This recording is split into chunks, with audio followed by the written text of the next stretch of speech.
Health Practice of the Greatest Minds, the podcast where my job is to distill, to discover, to deconstruct the health practices, healthy habits, healthy routines, self-care routine of people who are successful in what they do, who are successful in life. At the end of the day, it all comes down to energy. Energy that you have or you don't have for life, for your work, for your passions, for your hobbies, and that energy that you get from your healthy practices, from your healthy habits, your healthy routines. So this is what this podcast is all about. It's about healthy habits and routines of people who succeeded in life. And we'll share their health practice with you so you can borrow it, steal it, make it your own to fuel your great life and success in life. And I'm very excited today to welcome Debbie Millman, a really successful woman who I admire. She is successful in all areas of her life. One of the most influential designers working today. Debbie is a founder and host of first and long-lasting podcast Design Matters. Subscribe on iTunes and listen to it. Amazing podcast. Debbie has done so much, everything. Her work is exhibited all over the world. She designed everything from wrapping paper to beach towels, from greeting cards to playing cards, from notebooks to t-shirts, merchandise for Star Wars, Burger King rebrands, and so many other things. She worked for 20 years as a president of design for Sterling Brands and worked with brands like Gillette, Pepsi, Colgate, Nestle, and others. She's also an author of 6 books, an educator, and co-founder of first master's degree in branding at the School of Visual Arts in New York City. And this is not at all the full list of Debbie's accomplishments. So let me share with you this amazing woman, her health practices and health routines, and get inspired to fuel your success. Welcome, Debbie. Thank you for being a guest on the show. Thank you, Angela. I have to say for the listeners, Angela did all of that by heart. She wasn't reading anything, so that's so impressive. Thank you. Well, Debbie, is there anything you would like to add to what I said? I'm sure I missed something, maybe something about your work, your passion, your mission in the world. No, I think you really did cover it a lot. I'm somebody that likes to do a lot of things, and I'm happiest when I'm making things. So I guess we can talk about that. Yeah, sure. You have a lot of energy, no doubt, because to accomplish so much as you did, you got to have that energy that flowing into your life, into your work. Do you contribute any of that to your health practices, or is it something that you just had from the beginning? And what do you think about that? It's an interesting question. I've always been a person that did a lot of different things. And this goes all the way back to high school, where I was working on the school newspaper, and I was in the school plays and worked on the yearbook and ran on the track team for a while. So I have always got a great deal of joy in combining a lot of different things, sort of all at the same time. But in terms of my energy, I think I've always been a high energy person. I'm definitely, I hated when I was described as bubbly when I was younger, much younger. But probably that was pretty accurate. I had a lot of effervescence back then, not quite as much now. But I think I'm much more serious now. But I've always been somebody that was high energy. Okay, but let's maybe try to distill or discover what actually you do to support your health. Like, Okay. can you tell our listeners more about maybe your morning routine? How do you start today? Well, I do have to say, I was really honored to get your invitation to be on your podcast, but I'm probably going to be the least healthy person you've ever interviewed. Although I do have to say that I'm a lot healthier now than I used to be. And so we can talk about the transition to becoming healthier. I'm very, very fortunate that I'm a healthy person in that I don't get sick a lot. I have never had any major illness. I've actually never had any broken bones. But I haven't, up until maybe the last 5 years, been somebody that took a great deal of care about myself. I wasn't particularly well taken care of growing up. In fact, I was rather neglected. And so I didn't really learn how to take care of myself. I never saw that as a priority. I still have real issues about going to the doctor. And other than taking care of my teeth and my eyes, I don't do a good job sort of maintaining any sort of doctor regimen. Um, so we can talk about my transition to understanding how to better take care of myself, Yeah, if you'd sure. like. Yeah, I'd Yeah. love that. I mean, I was a person who smoked. I was a person who drank too much carbonated beverage. I really didn't put a lot of time or energy into any kind of healthy routine. I ate junk food. I ate snack food. I've never really been fat, although I was chubbier when I was younger than I am now. And I would say that my weight now is primarily less because I've stopped drinking soda. So I was addicted to soda. I was addicted to Diet What Dr. kind of Pepper. Okay. And I probably drank at least 64 ounces of Diet Dr. Pepper every day. I was so addicted to Diet Dr. Pepper that when I went on a trip to Tuscany with 5 of my dearest friends, this was pre the ban of liquids on airplanes, I brought 10, 20-ounce bottles of Diet Dr. Pepper with me so that I could have one a day during the course of this vacation because I knew I would miss it so desperately. So I brought a suitcase full of Diet Dr. Pepper with me to Tuscany in an effort to maintain my level of happiness while I was on my vacation. So that's how addicted I was. A very dear friend of mine who ultimately has become my partner. She was only a friend at the time, but now she's my partner. Suggested that I try kombucha because of the effervescence, the natural effervescence. And I knew that as I was getting older, I needed to stop drinking so much soda. But I had never been successful at quitting for any length of time. And I tried the kombucha and I thought it was the most vile thing I had ever tasted. It was like drinking vinegar. And then in 2012, I went to India. The other thing I should tell you is in addition to drinking about 64 ounces of Diet Dr. Pepper every day, I also started my day every day with an iced venti non-fat latte from Starbucks. So that was my morning. My morning was a giant iced venti non-fat latte. I drank that through till about noon. And then with lunch, I'd transition over to soda and I would drink it all the way through till I went to sleep with a bottle of soda next to my bed while I was sleeping. So I went to India in 2012 and I went to a very, very remote part of India, Goa, for a conference, Design Yatra. And when I got there, there was no Diet Dr. Pepper. I couldn't bring any with me at that point because of the ban.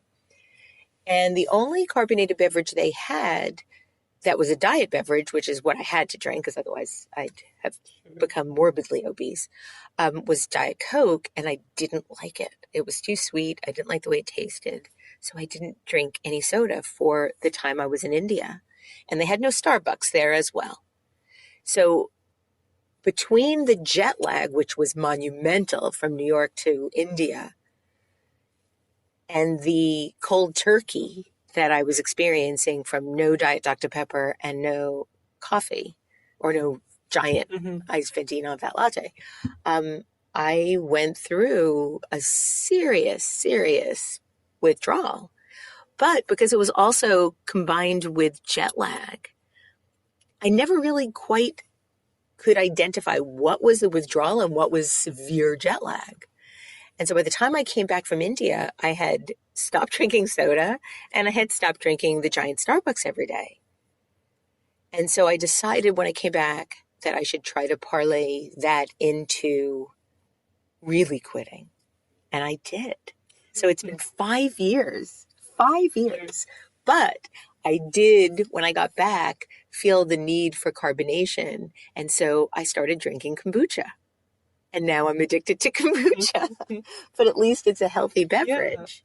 And so I drink a lot of kombucha, but it's so much better for me than drinking any type of carbonated soft drink. And I have decided that all of my gut health now is really good. And it's all due to the fact that I drink kombucha. I also drink a lot more water, but mostly kombucha. And I don't have any, I'll occasionally have a Starbucks, but very rarely. Although I still start my morning with coffee, it's not even a cup of coffee every morning, just a regular sort of cup of coffee, not any kind of Hmm. espresso or Hmm. anything like that. So those two things fundamentally changed my health. So stopping all of the carbonated soft drink and caffeine really started to help me with this transition to being a healthier person. And I also have now, in the 5 years since, stopped eating a lot of the junk food, although I still am at heart a junk food junkie. What kind of Um, junk food? oh, I used to love potato chips and Doritos and chocolate and cookies. And I mean, my father, we grew up and he ate like devil dogs and yodels. And like that was what I grew up loving. And as far as meals, my favorite meal was pizza or hot dogs. I mean, not really healthy food. So I'm much better now. Although, if it were my last day on earth, I would start the day with pizza. I'd have fried chicken for lunch, and maybe I'd finish the day with an amazing burger at Corner Bistro with the fries. Oh, last day, you know. But I stopped smoking as well. I stopped smoking in 2006. I stopped carbonated beverages and the daily iced lattes in 2012. So those are two really big moments of. And besides thinking that it's better for your health to quit this, carbonated beverages and junk food, was there any like in inner feeling that you got to do that to feel better? Like, were you feeling worse when you were drinking I didn't soda? really feel worse. The one thing I can tell you in not drinking carbonated beverages is that I'm not as bloated. Mm, And since all of this, I have lost and kept off about 20 pounds. okay. So I do think that that's a really good thing. Um, but I never really felt terrible. Hmm. I mean, I was brought up eating that kind of food, drinking those kinds of things. So they were just part of my constitution. Um, I'd love to be able to say, yeah, cleaner eating and living has made me feel better, but I don't know that it really has. What I can tell you is that as I've gotten older, I've gotten a lot more conscious of the finiteness of life, and I don't want to die early. Hmm. And I am super concerned. My father had a triple bypass, he had cholesterol issues. So I'm really concerned now about trying to live as healthfully as I can while also still enjoying Right. my life. I don't like the feeling um, of I guess, neglecting pleasure as well. You know, Mhm. want to have that balance. Yeah, I agree that, pleasure and taking care of ourselves is very important. And partly giving into our pleasures is also taking care of ourselves, at least of our emotional self, our like more spiritual self. Absolutely. I also, one thing that I can tell you has been a constant throughout my entire life, and I do attribute this to my ability to really stay fully present and awake and energetic all day long, is I am a sleeper. Hmm. I love to sleep. And so I do almost anything I can to ensure that I get between 7 and 8 hours, if not eight plus, almost every day. And people, the one question that I get asked more than any other is, do you sleep? And I say, absolutely, I sleep. I sleep. I could win an Olympic medal for sleeping. And I take my sleep very seriously. And I go to sleep almost at the same time every night and get up almost at the same time every morning. What time is it?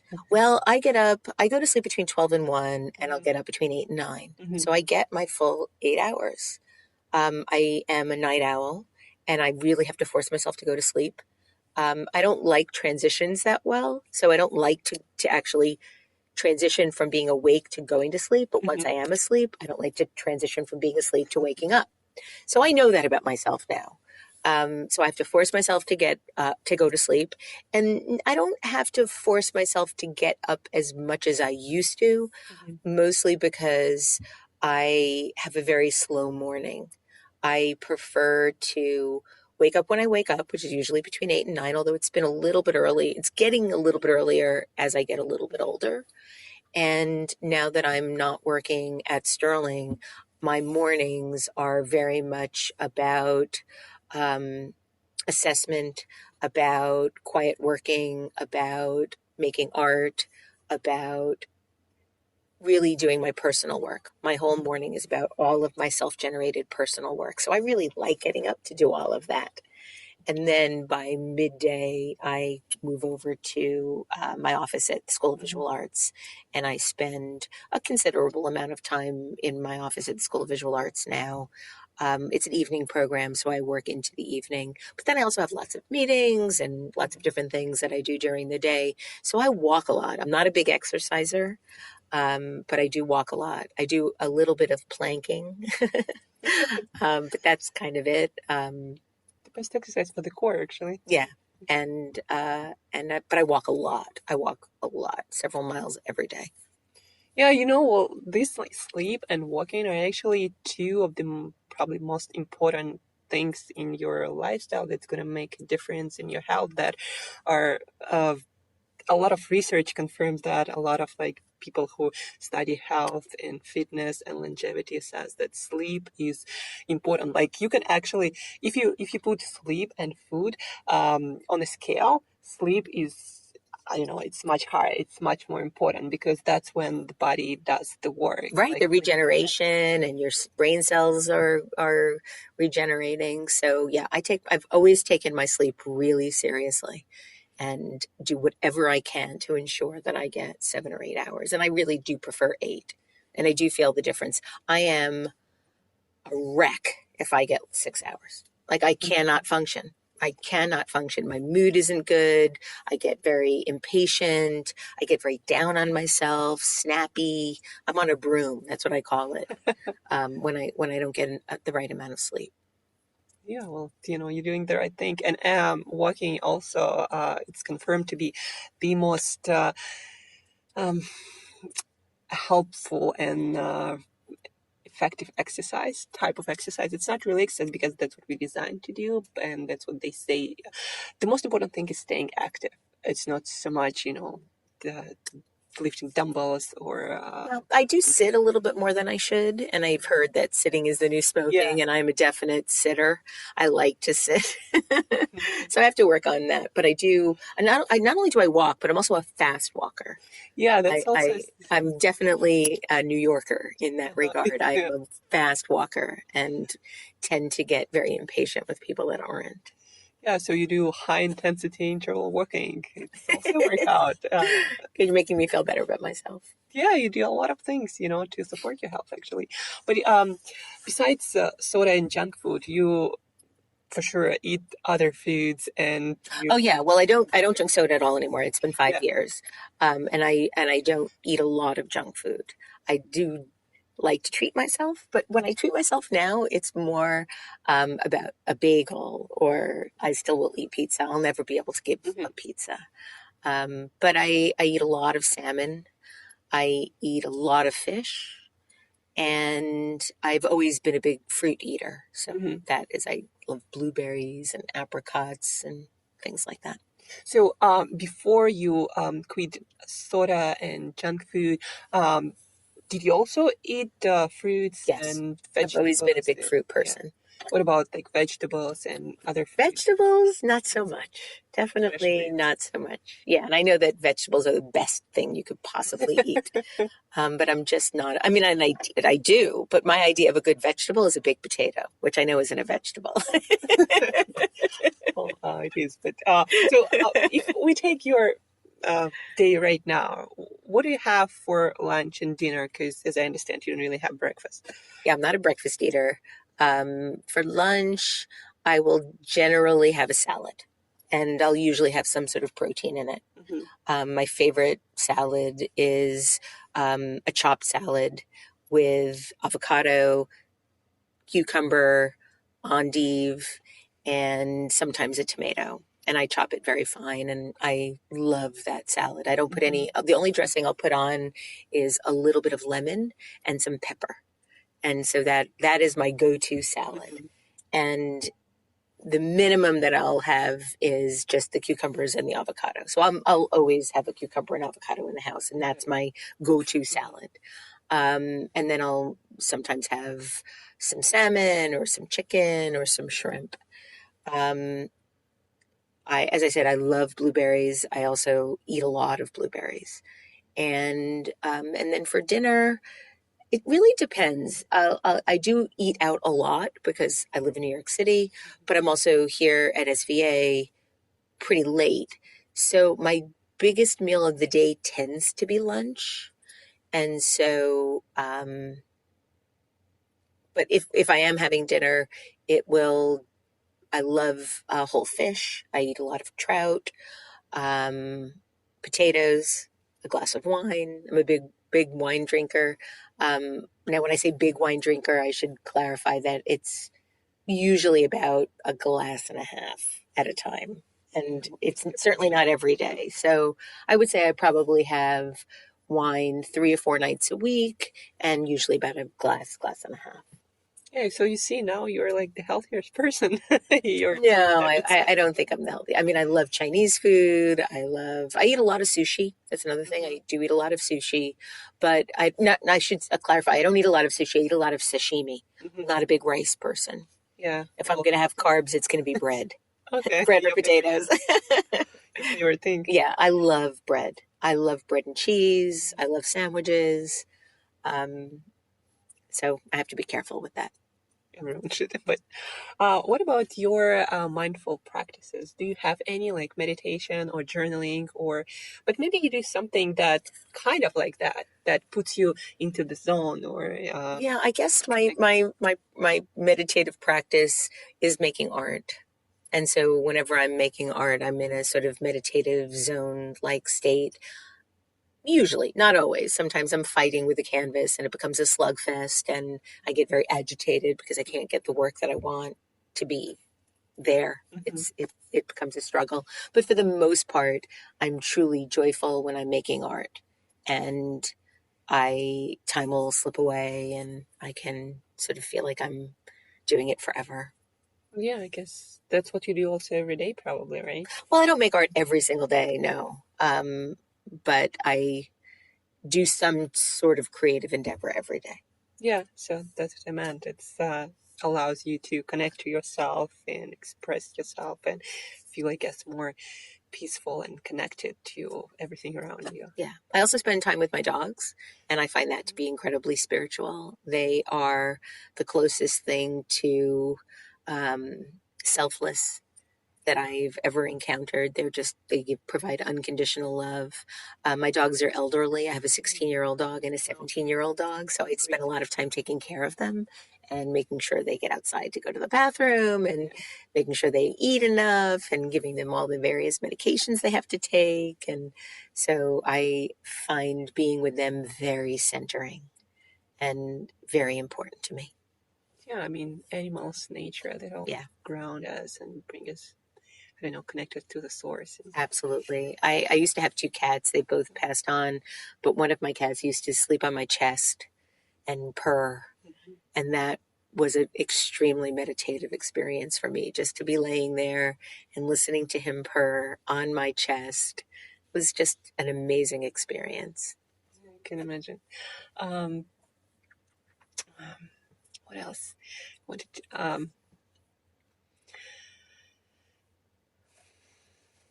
let's see.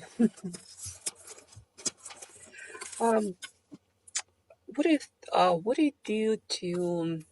A lot of us get a lot of energy from our social interactions, from feeling well in our social life. Do you think that's also like an important part of your life that helped you to have this high energy? Having people that support you around you, your friends, or any kind of social connections to your community, to people around you. Well, I think I know that humans are happiest when our brains are resonating harmoniously with others. And so, yes, I'm a highly social person. It's interesting because I love spending time with people. I love spending time with my partner, with my family, with my niece and nephew. Um, but I also love spending time alone. And spending time alone is very, very important to me. And that is when I decompress. That is when I recharge. I love being alone and just being able to putter and think and spontaneously act however I want to. And I love that. I am a person who gets asked a lot of things, whether it be to do things or to meet with people or to provide advice or to make things. And I love that. But in order for me to be able to do that successfully, I must spend time completely silent Mhm. and completely alone. Okay. Uh, so, what do you think about work life balance?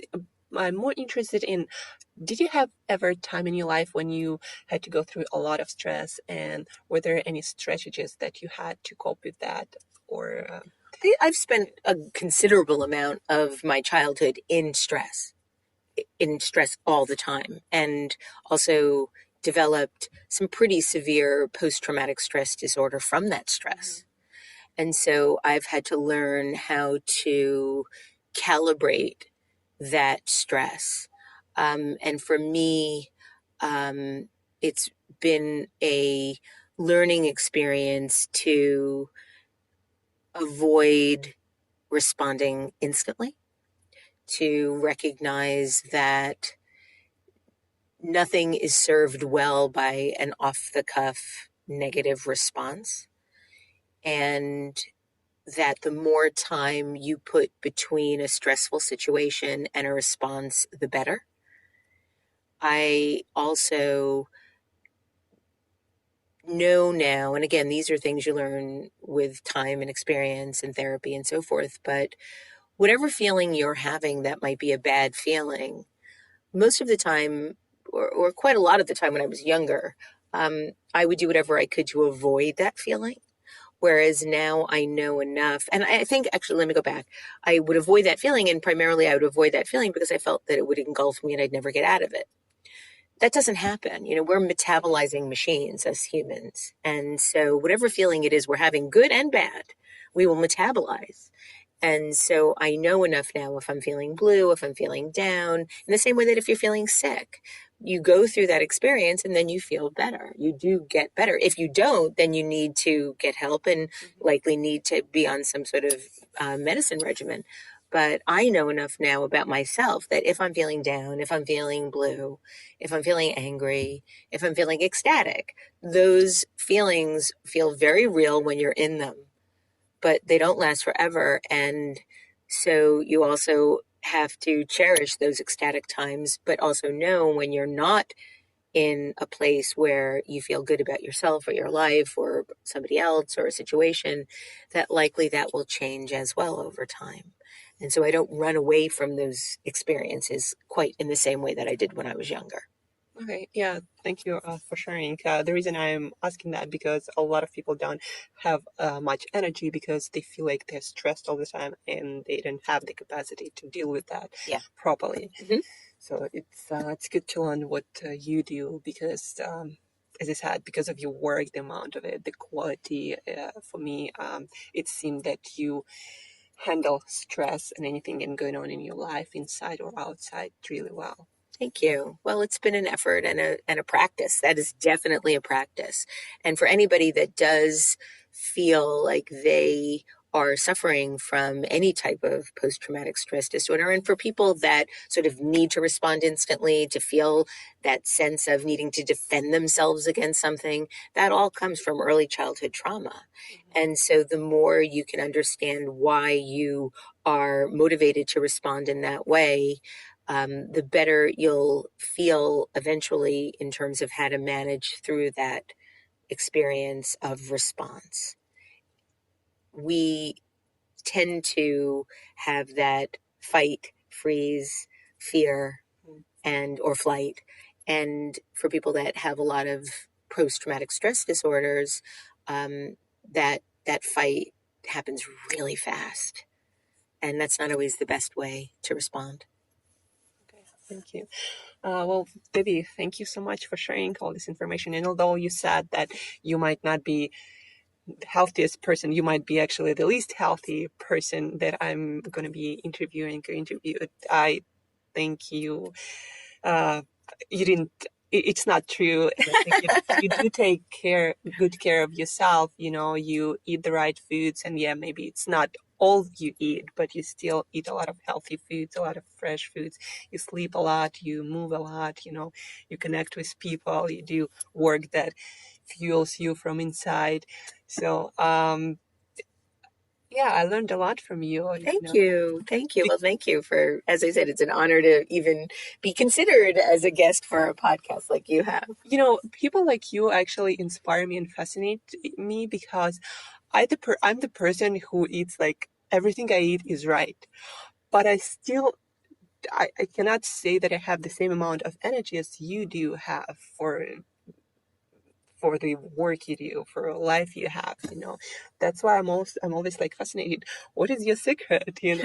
What can I learn? What I can always say it's sleep. I always say my big secret is I get enough sleep. Yeah, maybe that, one habit I need to practice more because I sleep like 6 hours. Oh, that's terrible. You see, you have to sleep more. You have to. Yeah, That's not probably. enough. You're doing your body a disservice. Your brain isn't able to regenerate. Your cells aren't able to regenerate. You're not able to process your memories. You have to sleep more. Yeah, that's one thing, I'll probably practice more often for longer periods of time. Excellent. So we've taught each other something today. Yeah, sure. And before we finish these conversations, I would like you to share maybe one advice that you'll give to our listeners that they can apply today and they should apply to improve their energy, their sense of well-being, so they can fuel their, accomplishments in life more and better. One of my favorite things to say is that busy is a decision. That if you think you're too busy to do something, and that could be to do some sort of artistic endeavor or to start to sleep more or any of the things that are going to improve your life. If you think you're too busy, then it just means it's not enough of a priority. So I often urge people to rethink using busy as a badge and think of busy or the idea of being too busy as a way of not being able to manage your priorities well enough. And if you say you're too busy to do something, chances are you don't really, really want to do it because we can figure out ways to do things if we want them badly enough. So if somebody wants to do something and they say they're too busy to do it, it might just mean that they don't want to badly enough. I couldn't agree more.